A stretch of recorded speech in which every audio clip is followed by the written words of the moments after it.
TV टूटे हैं या नहीं टूटे, लेकिन दिल हम सबके टूट चुके हैं और इतने दिल टूटे हैं कि बात भी सही तरह से नहीं हो पा रही। बहुत ही अपसेट और बहुत ही सदमा है, बहुत ही दुख है। हम सब तो फाइनल की उम्मीद लगाए बैठे थे और बड़ी ज़बरदस्त हमारी टीम थी और टारगेट भी हमने बड़ा अच्छा कर लिया था। 252 रन्स बनाना 42 ओवर्स में, ये बहुत अच्छा टारगेट था और एक्सपेक्टेशन से ये ज़्यादा था। लेकिन जिस तरह से श्रीलंका खेला, लेकिन उसमें हमारी ऐसी गलतियां हैं मेरे ख्याल से कि हम बड़े अच्छे तरीके से इसको डिफेंड कर सकते थे, लेकिन ऐसी गलतियां हम कर गए कि आज हम सबको ये सदमा उठाना पड़ा है। सबसे पहले अगर हम बात करें फील्डिंग की, जितनी पैथेटिक फील्डिंग हमने की है, जितने हमने रन्स छोड़े हैं और कैचेस हमसे 2 कैचेस हमने छोड़े हैं, बहुत ही पैथेटिक हमने फील्डिंग की और उसने हमें कॉस्ट किया। ये मैच आप देखें, पीछे रिजवान से भी एक कैच छोटा है श्रीलंका का जिसने ये मैच जितवाया, उसका कैच इफ्तिखार अहमद की बॉल पर छोड़ा गया। उसके अलावा भी मतलब हमने बहुत सारे रन्स दिए और एक चीज़ बहुत मिसिंग थी जो श्रीलंका के टीम में बहुत नज़र आई, हमें बहुत मिसिंग थी, वो ये थी कि जहाँ पर बॉल जा रहा है वहाँ पर फील्डर नहीं है। हमने देखा कि जब श्रीलंका बॉलिंग कर रहा था तो जहां पर बॉल जा रही थी वहां पर उनका फील्डर था। तो पता नहीं हमारे बॉलर्स को समझ नहीं आ रही थी क्या क्या करना है, बॉल कहीं और डाल रहे थे, फील्डर कहीं और आपने खड़ा किया हुआ है। तो इस चीज़ की बहुत मिसिंग था और इस वजह से जो बाउंड्रीज हुई हैं उस वजह से रन रेट उनका बड़ा अच्छा गया, साथ साथ वो चलते रहे और आखिर में इस चीज़ का उन्हें फ़ायदा हुआ। अगर आप देखें, अगर 5 ओवर्स में कोई 50 रन चाहिए होते, अगर हमने वो वाले रन बचाए होते तो डेफिनेटली जिस तरह से हमने आखिर में आकर कम बैक किया, हमने वो मैच जो है वो जीत जाना था। लेकिन जैसे शुरू में हमने रन दिए वो बहुत ही पैथेटिक था और बहुत मायूसी हुई। तो दूसरी बात यह है कि हमारे स्पिनर्स बहुत ही पैथेटिक परफॉर्म कर रहे हैं और शादाब की अगर बात करें तो शादाब से आप सब बहुत नाला होंगे और शादाब ने वाकईतन बहुत बुरा परफॉर्म किया है। और उसमें थोड़ा सा आप ये भी देखें कि शादाब को 9 ओवर्स करवाए गए, मतलब ये बात मेरी समझ से बालातर है। जब उनको 8वां ओवर दिया गया और फिर 9वां भी, तो मैं तब बिल्कुल मतलब मेरी समझ से बाहर था कि जहां पर नवाज अच्छी बॉलिंग कर रहा है, नवाज अच्छी बॉलिंग कर रहा है, उसके 7 ओवर्स हुए तो आप शादाब के कंप्लीट करवा रहे हैं जिसने इतना स्कोर भी खाया, लेकिन नवाज के आप ओवर्स आपने क्यों कंप्लीट नहीं करवाए? तो ये मेरे ख्याल से एक बहुत मेजर फैक्टर है। अगर हम नवाज से करवाते तो शायद जो एक्स्ट्रा 20 स्कोर शादाब को पड़े और नवाज शायद को विकेट भी ले जाता। नवाज का बॉल जो है वो टर्न हो रहा था और अच्छी बॉल कर रहा था नवाज शादाब की निस्बत, लेकिन हमने उसके ओवर पूरे करवाया और नवाज के पूरे नहीं करवाया। तो ये एक बहुत ही बुरा हमारी तरफ से डिसीजन था।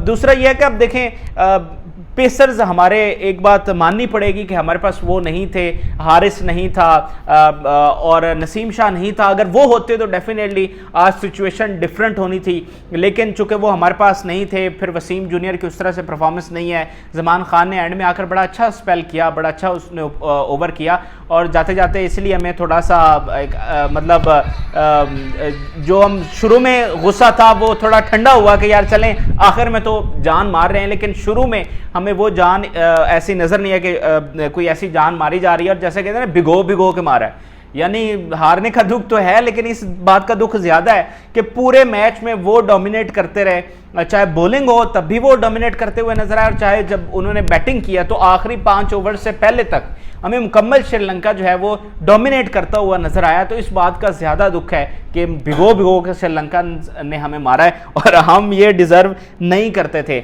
और अब हमारी मतलब समझ नहीं आई हमारे बॉलर्स की स्ट्रैटेजी क्या थी। यानी ना आप विकेट ले रहे हैं और ना ही आप स्कोर को स्टॉप कर रहे हैं, यानी आप ना ही विकेट की तरफ जा रहे हैं और ना ही कोई इस तरह की बॉलिंग स्ट्रेटजी आप अपना रहे हैं कि चलें हम स्कोर को रोकें। तो स्कोर भी बढ़ता चला गया और विकेट भी हमने नहीं ली। यानी आप कोई ऐसा प्रेशर मेंटेन करते, कोई लेंथ बॉल की स्ट्रेटजी आप अपनाते कि लेंथ पे बॉल करना है और स्कोर को रोकना है, डॉट बॉल्स हमने ज़्यादा करवानी है।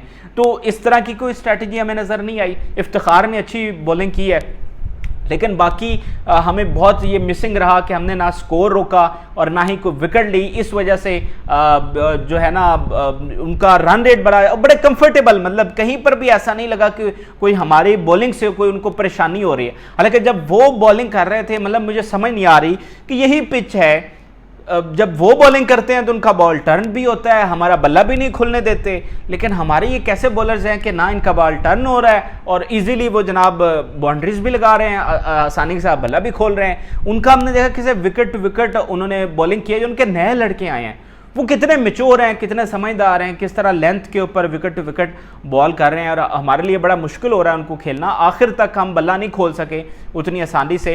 रिजवान ने एक खेला, बहरहाल फिर भी इतनी आसानी से हम बल्ला नहीं खोल सके। लेकिन उन्होंने पहले ओवर से ही आके मतलब ऐसा कोई मजाक किया जैसे हम कोई नेट प्रैक्टिस उनको करवा रहे हैं। तो ये बड़ा डिसअपॉइंटिंग था कि हम जिस पेसर्स के ऊपर बड़ा मान कर रहे थे उन्होंने वो बुरी तरह से एक्सपोज हुए। और जो इंडिया की आप बात करते हैं, बैटिंग हमारी एक्सपोज नहीं हुई।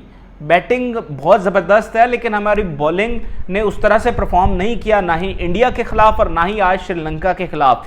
तो ये चीज़ हमारे लिए बड़ी कंसर्निंग है। ठीक है, हारिस और वो नहीं थे, लेकिन जो थे, अगर शाहीन की बात करें तो क्या शाहीन ने शुरू में आकर विकेट्स ली हैं?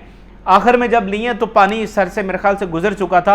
ये एक मौजज़ा ही होता, अगर हम वहां से भी जीत जाते तो ये एक मौजज़ा होना था। लेकिन जो शुरू में आकर विकेट्स ली जाती हैं, जो उसका प्रेशर होता है, वो हमें शाहीन में वो चीज़ नज़र नहीं आ रही।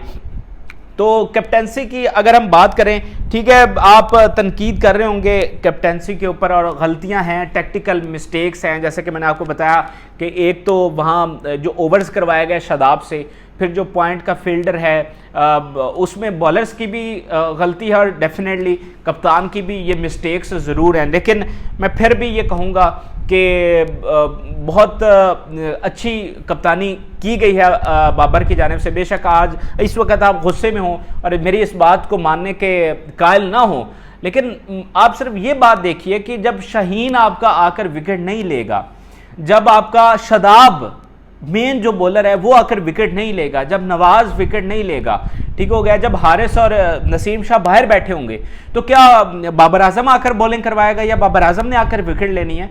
तो छोटी छोटी टेक्निकल मिस्टेक्स ज़रूर हैं जो कि मैंने खुद मेंशन की हैं और वो मेरी भी समझ से बाहर हैं कि ये क्यों किए हैं बाबर आजम ने। लेकिन ओवरऑल अब जैसे टॉक्सिक जो एनालिस्ट हैं वो गले फाड़ रहे हैं टीवी पर और कह रहे, अच्छा मुझे इनकी समझ नहीं आती इनकी मुनाफकत की कि एक मौसूफ ये कह रहे थे कि रिजवान को आउट कर देना चाहिए टीम से 2 दिन पहले, और आज वो क्या कह रहे हैं कि रिजवान को कप्तान बना दो और इसको बाबर को हटाओ। तो मतलब ये इस किस्म की अगर आपने डिबेट करनी है और इस किस्म का एनालिसिस करना है, ठीक है, हम हारे हैं और मतलब बहुत दुख हुआ है इस वक्त, बड़ा सदमा है हमें, मतलब बहुत हम एक्सपेक्ट नहीं कर रहे थे, लेकिन जिस तरह से हम हारे हैं, जैसे मैंने आपको बताया, भिगो भिगो के उन्होंने हमें मारा है, तो बड़ा दुख है। बड़ा हमारे तो एक एंकर बेहोश भी हो गए हैं जब मैच ख़त्म हुआ।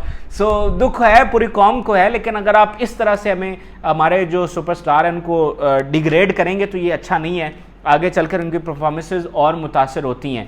तो बाबर को अच्छी थोड़ी कप्तानी के मसाइल हैं, वो बेहतर होने चाहिए, लेकिन ओवरऑल अगर हम देखें तो ऐसी कोई बुरी बात नहीं है। देखें, जब आपकी बॉलिंग जिस पर आप सबसे ज़्यादा मान कर रहे हैं, जो आपकी वर्ल्ड क्लास बॉलिंग है, जो अगले बंदे को टिकने नहीं देती, जब उसका बॉल टर्न नहीं हो रहा, जब वो विकेट नहीं ले रहे, तो बाबर क्या करे? मतलब जब शाहीन ने विकेट नहीं लेनी तो क्या बाबर खुद आ जाए? तो ऐसा नहीं है, बस ये थोड़ी सी अप्रोच आप बेहतर करें। लेकिन बहुत दुख हुआ, बहुत सदमा है और पता नहीं ये सदमा अब और कितने दिन रहेगा। आप अपनी राय से ज़रूर आगाह करें। इजाज़त, अल्लाह हाफ़िज़।